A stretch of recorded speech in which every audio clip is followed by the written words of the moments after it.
देखिए अब हम लोग टॉपिक एक है जो जिसको बोलते हैं प्रेशर, एक नई फिजिकल क्वांटिटी आपके लिए रहेगी। प्रेशर को डिफाइन करने वाले प्रेशर है क्या, राइट? तो देखिए हम किसी भी ऑब्जेक्ट में जब हम लोग फोर्स अप्लाई करें परपेंडिकुलर डायरेक्शन में और उसके पर यूनिट एरिया में उस फोर्स को ऑब्टेन किया जाए तो उसको हम प्रेशर बोलते हैं। एक्चुअली प्रेशर का सिंबल बनेगा P और ये होता है फोर्स पर यूनिट एरिया। इसकी डेफिनेशन यही से बनेगी, तो पहले डेफिनेशन नोट करिए फिर हम इसको आगे डिस्कस करते हैं। देखिए the force per unit area, the force per unit area of an object, at an object लिख सकते हो, at an object is known as pressure, is known as pressure. It is denoted by P, इसका symbol हम लोग use करेंगे P, given as formula note कर ले, P is equal to F by A, force by area, ठीक है। अब जरा देखिएगा ये नई फिजिकल क्वांटिटी है हमारे लिए, हम जानना चाहते हैं इसकी यूनिट क्या होगी, राइट? तो जरा यूनिट की बात करता हूं मैं। अगर प्रेशर की यूनिट कभी आपसे पूछ ली जाए तो पहले तो आप फार्मूला देखकर बता सकोगे।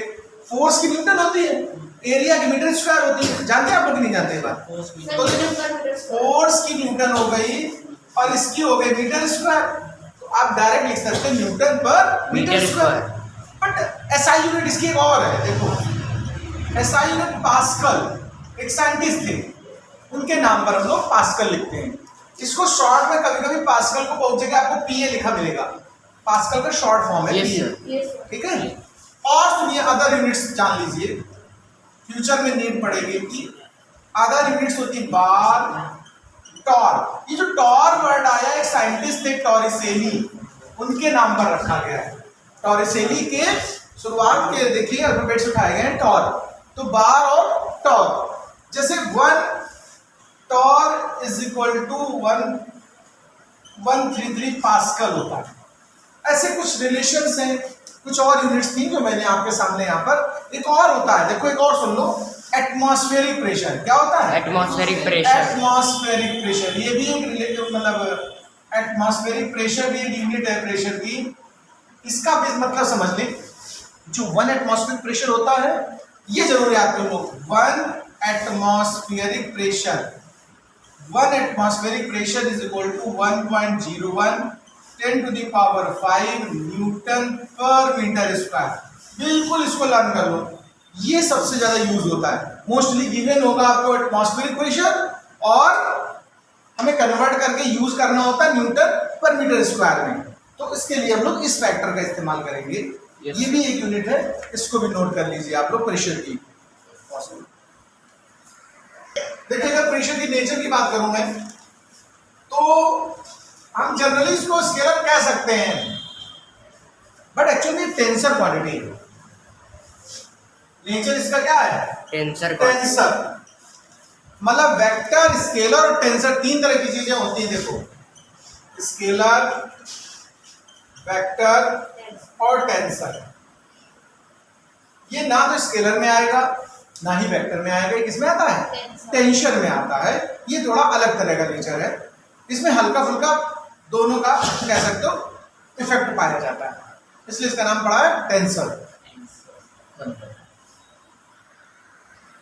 देखिए हम लोग अब सीखने वाले हैं आर्किमिडीज प्रिंसिपल। आर्किमिडीज प्रिंसिपल, अब जरा इसको बहुत ध्यान से सुनिएगा। आर्किमिडीज एक साइंटिस्ट का नाम है, ग्रीक साइंटिस्ट हैं।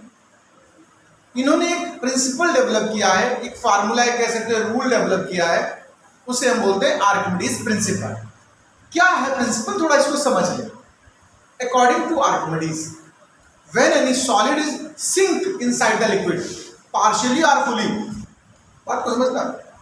When any solid object is immersed, sink inside a liquid, partially or fully, then the liquid displaced by that object, and the amount of liquid displaced is equal to the, then liquid appear a force on that object upward direction. This force is equal to the weight of the liquid displaced. मतलब क्या मैंने समझाया, सुनो मेरी बात को। अगर एक सॉलिड को या तो फुल्ली आप इमर्ज कर दें या पार्शियली इमर्ज करें, तो लिक्विड अंदर से उस सॉलिड पर एक फोर्स ऊपर की तरफ अप्लाई करेगा, अपवर्ड फोर्स। Yes sir. इस फोर्स की वैल्यू कितनी होगी? तो अगर हम उस वाटर को चेक कर लें, अमाउंट कितना उसने लिक्विड या वाटर डिस्प्लेस किया, तो जो उसका वेट होगा लिक्विड डिस्प्लेस्ड का, उतना ही फोर्स अपीयर होगा। जैसे एग्जांपल के लिए हमने एक सपोज करो एक लकड़ी का ब्लॉक लिया, वुडन ब्लॉक, और बिल्कुल फुल पानी भरा एक बाल्टी में, एकदम फुल लेवल का, और उस बकेट को एक टब में रख लीजिए और उस वाले ब्लॉक को, वुडन ब्लॉक को धीरे से वाटर में डिप कराइए, और जब ये पूरा डिप होगा तो देखिए लगातार वाटर बाहर फैलेगा कि नहीं फैलेगा, बताओ। अब वो कलेक्ट हो रहा है किसमें? टब में। तो जब पूरा वो इमर्ज हो जाएगा तो जो वाटर टब में कलेक्ट हुआ है उसका वेट निकाल लीजिए, mg, वेट मतलब mg, यानी इतना ही फोर्स वाटर ने उस ब्लॉक पे लगाया था। ये है आर्किमिडीज का प्रिंसिपल। आर्किमिडीज के ब्रेन में ये बात आई कहां से, ये कैसा उन्होंने सोचा, इसका एक स्टोरी है, इसके बारे में सुन लीजिए एक मिनट में। आर्किमिडीज जिस स्टेट में रहते थे वहां के जो किंग थे उन्होंने एक किसी ज्वेलरी वाले से अपने लिए क्राउन बनवाया था, और उस क्राउन में गोल्ड और सिल्वर का इस्तेमाल हुआ था। क्राउन बहुत सुंदर बना था, लेकिन उसने बेईमानी की थी जिसने बनाया था, उसने रेशियो पलट दिया, यानी जितना सिल्वर था वो ज्यादा अमाउंट था सिल्वर का, उसने वो गोल्ड में लिख दिया, और जो गोल्ड इस्तेमाल था वो सिल्वर में कर दिया।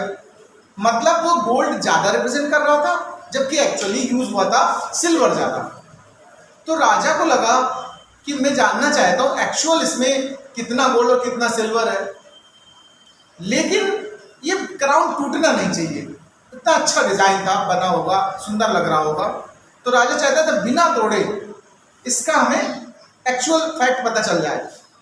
तो ये काम दिया गया आर्किमिडीज को। आर्किमिडीज साइंटिस्ट थे, उनसे कहा गया आप ऐसा कुछ करो कि टूटे फूटे बिना, मतलब तोड़ के अलग अलग गोल्ड और सिल्वर करके तो लोग कोई बता सकते कितना क्या है, बिना तोड़े आपको बताना है।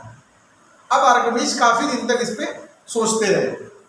कहा जाता है एक दिन ये नहाने गए अपने बाथरूम टब में, फुल पानी भरा था, और जब टब में ऐसे लेटे अंदर घुसे तो वाटर बाहर निकल आया। उससे उनके ब्रेन में ये बात, एक कॉन्सेप्ट बना जिसके बिहाफ पर उन्होंने उस थ्योरी को सॉल्व किया।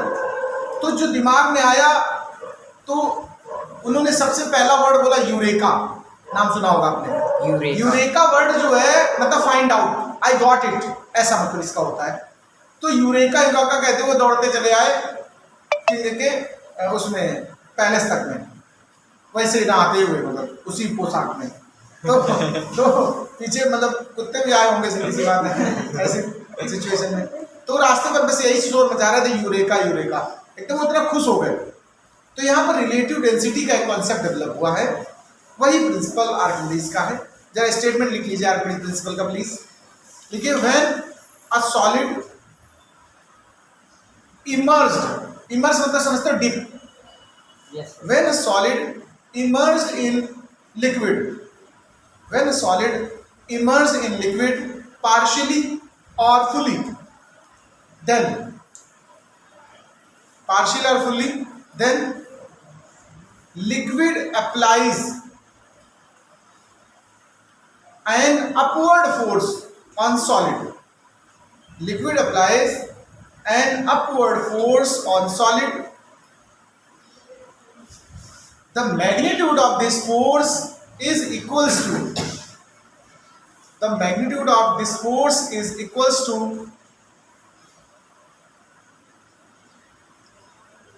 weight of the displaced liquid, equals to weight of the displaced liquid. This is the Archimedes principle. This is the Archimedes principle.